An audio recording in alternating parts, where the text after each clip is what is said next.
السلام عليكم ورحمة الله وبركاته، أهلا بكم. النهاردة 5 رمضان الحمد لله.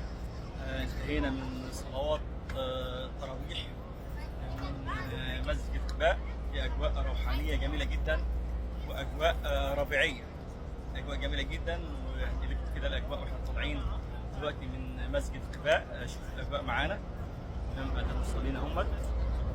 الأجواء بتاعت خارجين من الجهة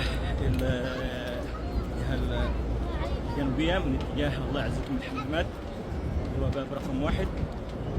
وما شاء الله المدينة المنورة حصل فيها تطور كبير جدا في مسجد قباء في الساحات الخارجية إن شاء الله تبارك الله، مع برضه توزيع المياه الباردة. وزي ما احنا شايفين ان الأهالي برضه معاهم الأطفال جايين برضه يصلوا التراويح في أجواء روحانية جميلة جدا من جميع الجنسيات ما شاء الله. دي الساحات الخارجية حصل فيها تطوير كبير جدا ما شاء الله في مسجد قباء.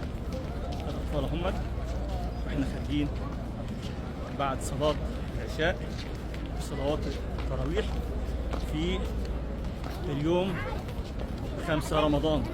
أجواء جميلة جدا وأجواء روحانية وأجواء ربيعية، الجو كمان رائع يعني. دي الساحة الأمامية لمسجد قباء المدينة المنورة اتجاه البساط إن شاء الله. ربنا يكتبها لجميع الناس اللي بيتابعونا في هذه المقاطع. وطبعا هنا موجود في الساحة الأمامية اللي أمام المنبر في بعض الأماكن التاريخية وبيوت الصحابة زي ما احنا شايفين هنا كده. دار الصحابي كلثوم بن الحد رضي الله عنه هو. وطبعا مسجد قباء أول مسجد أسس في الإسلام حين هجرة النبي صلى الله عليه وسلم للمدينة المنورة في السنة الأولى من الهجرة. ذكر في القرآن الكريم في قوله تعالى: لمسجد أسس على التقوى من أول يوم أحق أن تقوم فيه رجال يحبون أن يتطهروا والله يحب المطهرين. طبعا الصلاة في مسجد قباء بأجر عمره. تمام.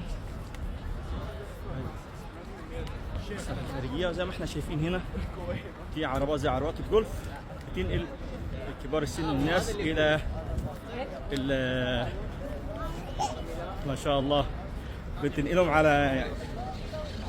على الباصات. على فكرة خدمة مجانية يا جماعة، دي خدمة مجانية بينقلوهم للأماكن الباصات يعني أو أماكن السيارة إن شاء الله. بالساحة الخارجية إن شاء الله تبارك الله. ولو لاحظنا هنا في الساحة الشمالية هنا بئر أريس أو بئر الخاتم هو هنا هتلاقوها موجودة. هنا في علامة هي في الأرض عشان الناس اللي تحب تيجي، موقع في الأرض هي عاملين هنا مكان كده هو. دي مكان بئر الخاتم يعد من الآبار الأثرية التي يعود تاريخها إلى ما قبل الإسلام. تقع غرب مسجد قباء إلى الجنوب قليلا وتسمى أيضا ببئر الخاتم، وذلك لسقوط خاتم النبي صلى الله عليه وسلم فيها في عهد الخليفة الراشد عثمان بن عفان رضي الله عنه. ارتبط البئر بالسيرة النبوية حيث جلس النبي صلى الله عليه وسلم في القف حوض الماء الذي بين قرني البئر، وجلس عن يمينه أبو بكر الصديق رضي الله عنه وعن يسار عمر بن الخطاب رضي الله عنه، وجلس عثمان بن عفان رضي الله عنه في الجهة المقابلة، وبشرهم النبي صلى الله عليه وسلم بالجنة. هنا هو بئر أريس أو بئر الخاتم. هنا في الجهة دي بستان المستظل الرسول صلى الله عليه وسلم كان نزل فيه، وطبعا هو مكان دلوقتي سياحي وفي مرشدين سياحيين بيقولوا لكم على التاريخ السيرة النبوية لما الرسول صلى الله عليه وسلم نزل في المكان ده، بستان المستظل.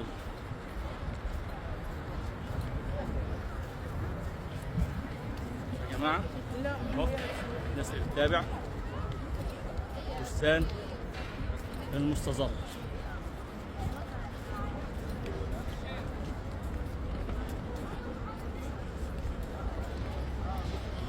هذا بستان المستظل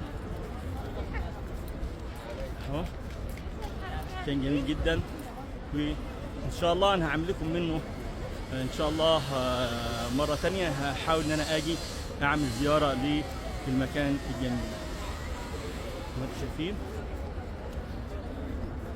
ده بستان المستظل.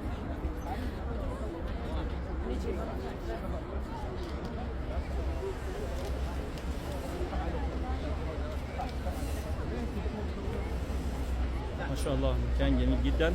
ده في الجهه من اتجاه باب 10 من مسجد قباء.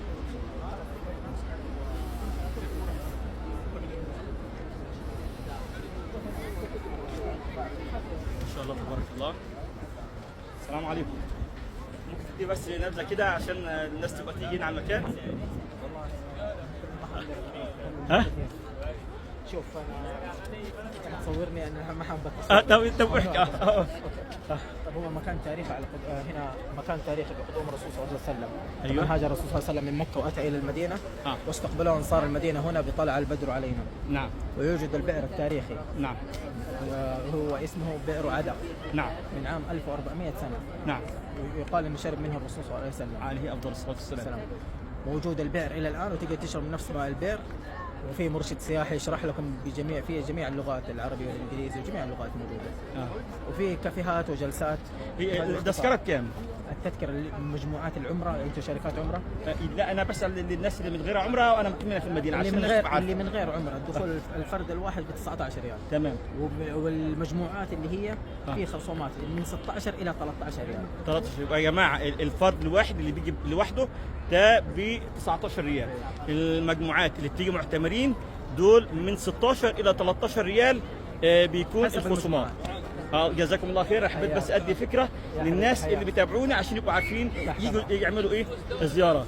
جزاكم الله خير. يا جماعه مكان جميل جدا، وفي كافيهات، في اعداد جميله جدا، وفي مرشد هناك بيشرح بجميع اللغات اللي هو بستان المستظل في الجهه اللي هو حتى موجوده هون بستان المستظل اول مكان في المدينه المنوره.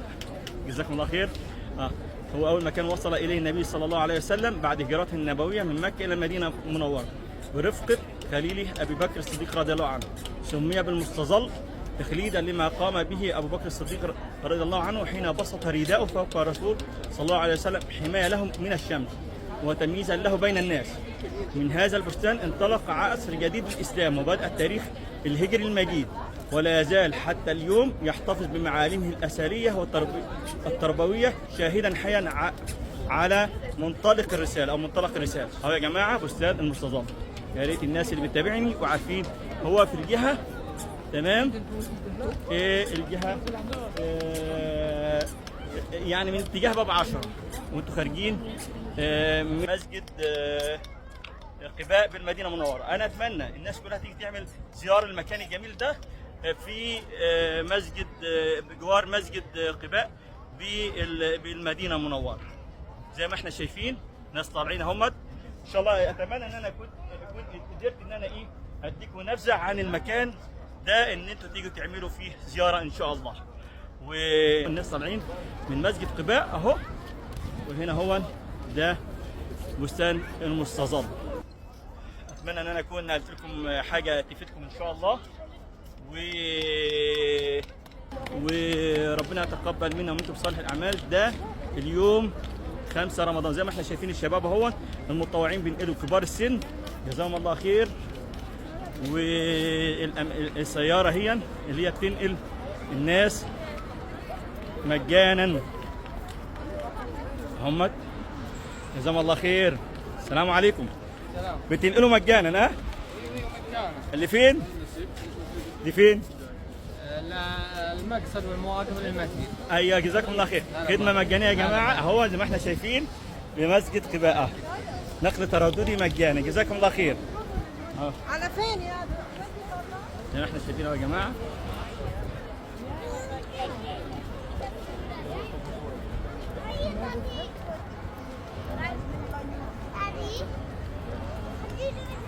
ما شاء الله، اطفال، النساء، كله جاي يصلي كده في اجواء روحانيه جميله. ده مكان الدساكر يا جماعه اللي انا قلت لكم عليه للسيره النبويه اللي هو بستان المستظل.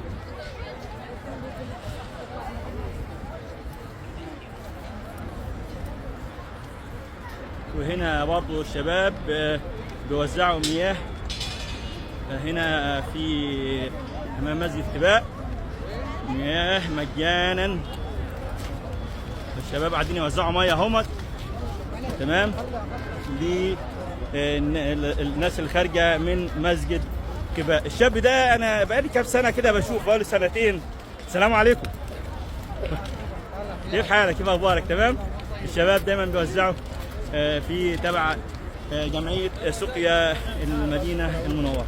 زي ما احنا شايفين ماء بارد مجانا للناس اللي جايه ايه تصلي العشاء او التراويح او بعد صلاه المغرب. جزاهم الله خير.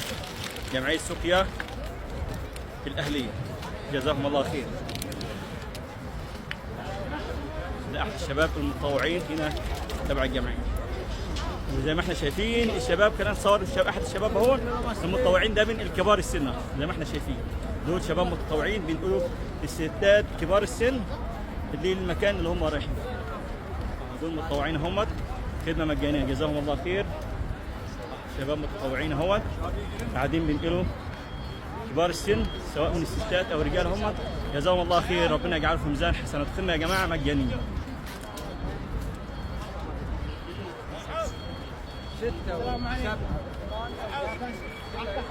حاجه جميله جدا من الاجواء الروحانيه من مسجد قباء. واشوفكم على خير والى اللقاء في لايف جديد وحكايه جديده من حكاوي الكلاب. في رعايه الله، سلام.